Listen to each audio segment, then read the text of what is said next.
So Nesty advances 2 straight in what appeared to seem to be a pretty easy victory for him.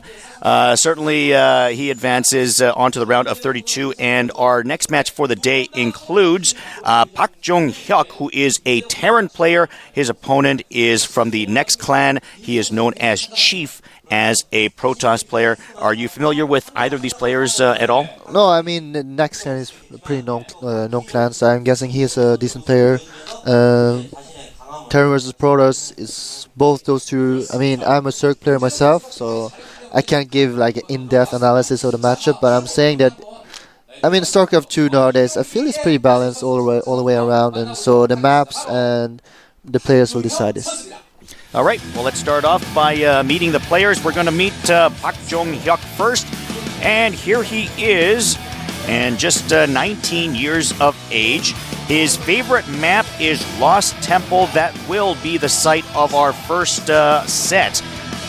He enjoys using the medevac dropships as well as Hellions, and he actually prefers to play against Zerg, but in this particular case, of course, he is going to be up against a Protoss player. ParkJongHyuk, and his ID also is ParkJongHyuk. I think that's a little bit boring. I like seeing players come up with cool, creative IDs. Perhaps once he becomes like a total baller in StarCraft 2, he'll change his ID to something a little bit cooler. Maybe a team will pick him up and kind of force him to change that or something. Yeah, maybe. Let's take a look at his opponent. He's smiling as if he heard what I was saying. It's Next Chief, his real name being Hongjin Se.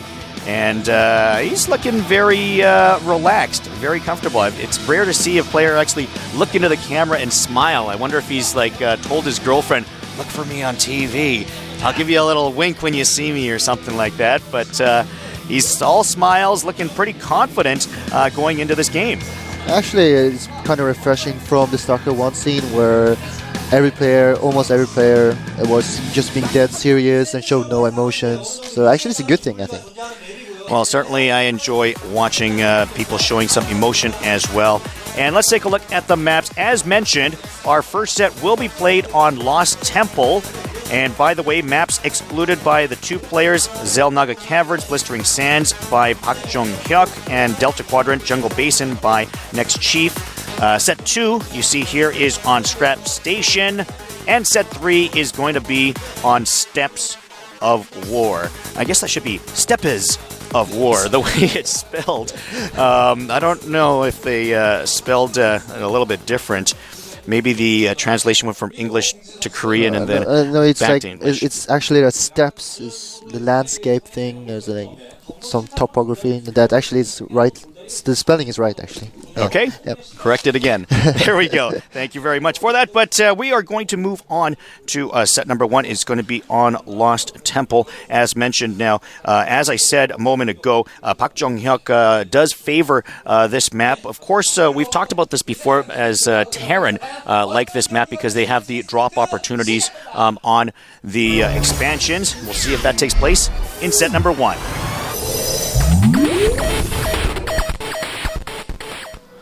Yeah, actually, it's no big surprise that the Terran has Lost Temple as his favorite map, to be honest. And speaking of the Terran, Red Terran is going to be ParkJongHyuk.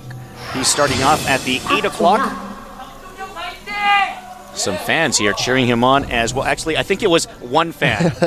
It wasn't fans. It was one fan that gave him a nice long cheer, but always good as well. It's not about the quantity. It's about the quality. And once again, ditto for Next Chief as he gets one big loud cheer. I think it was the same guy, actually. So it almost did sound like that, didn't it? Well, Next Chief here at the 6, 7 o'clock area. So the 2 players actually very close to each other in terms of beeline proximity. Yeah, I mean, the air distance is the closest as you can get, but actually walking distance here is pretty far, so if either decides to do some kind of fast expansion, it might work. We'll see if that is the case with either of these players. Protoss versus Terran, I know you're not you're a Zerg player, but what would you think would be the most common units that we'll see out of these two sides? Well, actually, like, you know, in StarCraft 1 there was only one way of playing Protoss as Terran against a Protoss, but actually in StarCraft 2 there's many different ways that you can do it. Like, you can go a big bio ball, that means you get a lot of infantry and maybe a couple of ghosts mixed in, medivacs, and you can go banshees, air, and you can also go standard straight up mech, but it's hard to tell. I mean, I'm not that good with the timing with the Terran, so actually you just have to wait and see.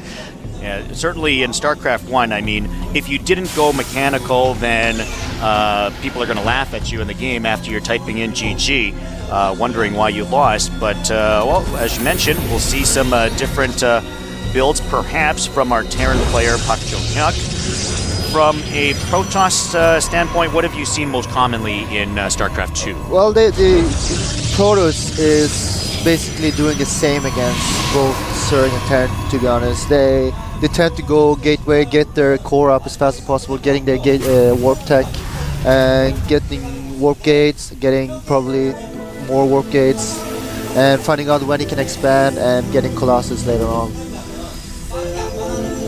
Double assimilator for next Chief, so but he wants to upgrade. But I think what Protoss is doing is he needs to react to what kind of army composition the Terran has, because if he goes a big fireball, he needs to have high Templars.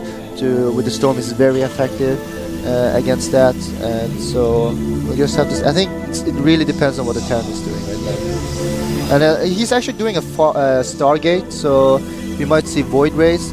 And actually Void Rays was very good against Terran up until recently, but they got nerfed somehow in the later patches. So Reaper in early to check out the base. It takes out one probe and another. Some good Reaper harassment here, and finally a Stalker on its way, but let's check out how many kills. 4 kills already. 5 kills for the Reaper. Reaper taking down 5 kills. Still, and finally is taken out before he's able to spot the strategy that Next Chief is planning here. Yeah, it was unfortunate that he couldn't scout the Stargate, but I think he expects it because he could see that there was only one warp gate, one gateway up, and nothing else, and only one Stalker. So, I mean, the Terran should somehow sense that something fishy is going on right now.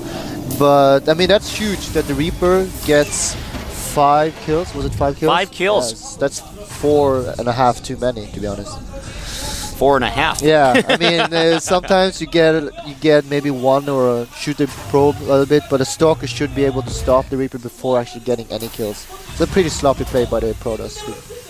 Well, we'll see how this plays out. Command center just about complete, and there is the Void Ray for Next Chief, and immediately coming in, and is he 1 kill already? Marine is gone as well. Void Ray dealing some decent damage here.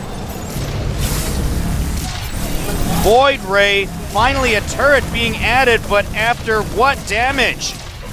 Marines falling like flies here.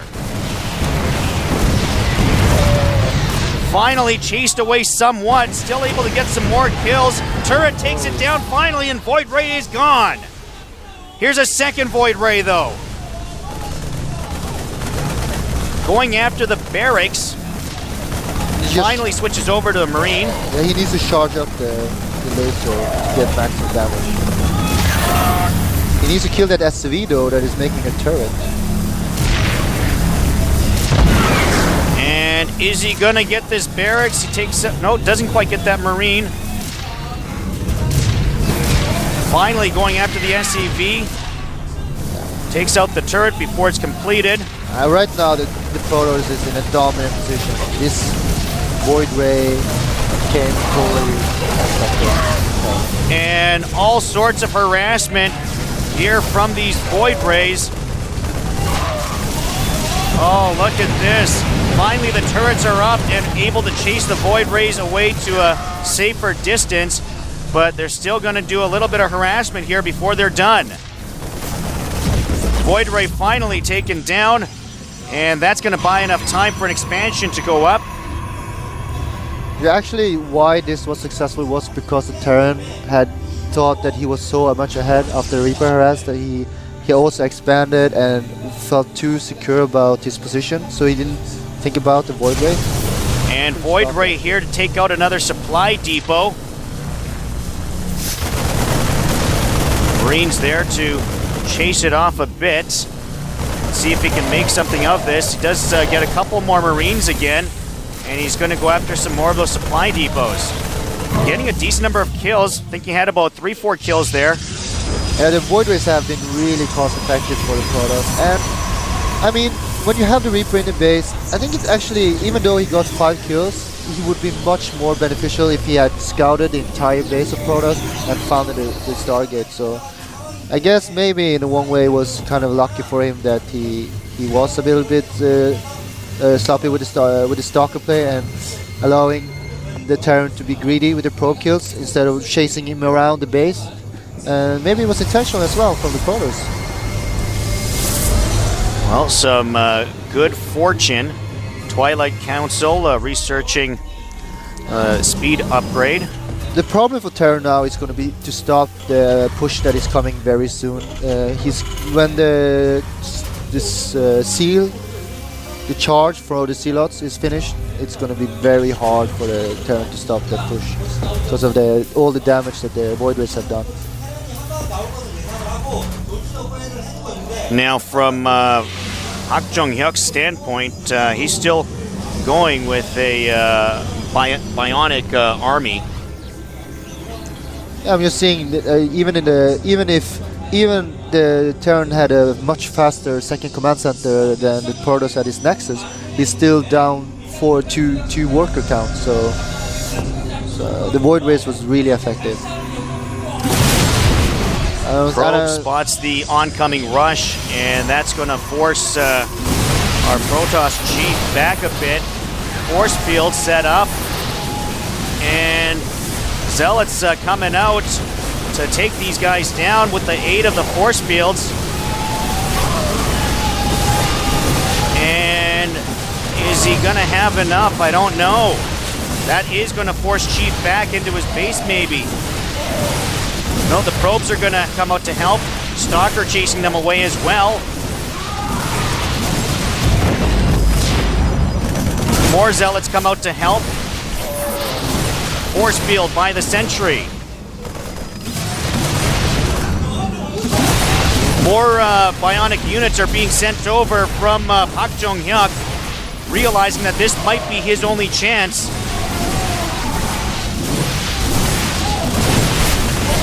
And can he hold this off? ParkJongHyuk sending everything he's got. Chief looks like he's got it contained for the time being. Actually, the Terran did a perfect timing attack there. I mean, it was right before the Protoss was going to start massing up. And force fields trying to contain those Marauders from retreating, unable to do so just quite yet. Decent control there by ParkJongHyuk. Got to give him credit. One force field, and sentries are going to be forced to retreat a bit. And look at this timing now. ParkJongHyuk, is he going to have enough? All of his units are very low on hit points. He's going to have to micro these perfectly. Medevacs on their way as well. This might be what makes the difference.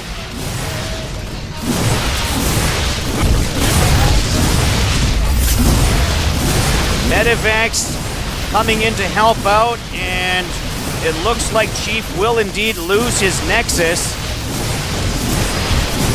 Seems like a matter of time. Are they going to be able to help out in time? Let's check it out. Sentry's going after the Medevacs. Going after the Medevacs.